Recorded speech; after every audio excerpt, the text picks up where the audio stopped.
marking for the removal of the leadership of the Electoral Commission. In fact, in the last few hours, that has been the talk of the nation, and it's the reason for which we're seeking to examine the course of action and, of course, hearing from the petitioners on why they believe that these four individuals ought to leave office. Well, this is the composition largely of the Electoral Commission, minus a few individuals who make up the sole body that's been responsible for the organization of elections across the country. Well, the 2024 election has been without at least significant incidents, but there are emerging calls for all these individuals here that you see to leave office.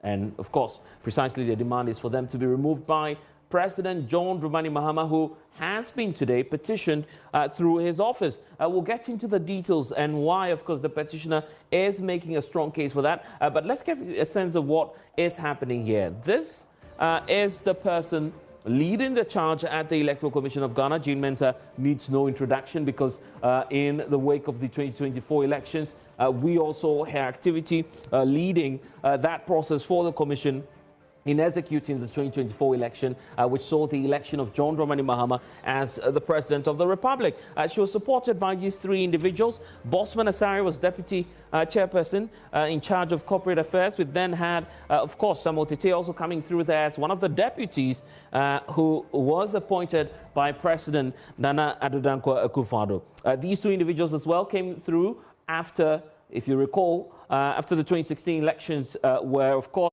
was removed for Jean Mensa to now be appointed as the substantive chair of the Electoral Commission of Ghana. Then you have Bosman also coming through at the time with Samuel Tete, all working together at the Electoral Commission. Later on, we had an addition by the president. This individual you see here, Peter Piahini, who is an academic. He joined the commission, but there were concerns about his personality, a reason for which the petitioner is now asking that action be exacted on these individuals. We'll hear from them shortly, but let's get to it in terms of the grounds for the petition that's coming through to the table of John Dramani Mahama now. He has to deal with four issues that are being presented before him. First is the issue of the breach of fundamental human rights, according to the petitioner. Then there is the issue about gross incompetence. And I'll tell you what, these 2 points are linked together simply because the petitioner believes that if you go back not to the 2024 elections, but the 2020 elections, you would find out clearly that in his view, the people of Central Kofi, Akpafu, Lolobi, and Likwe were not allowed to exercise their franchise. And it's simply because of some delimitation of the borders, creation of the constitution issues and controversies over it that made these significant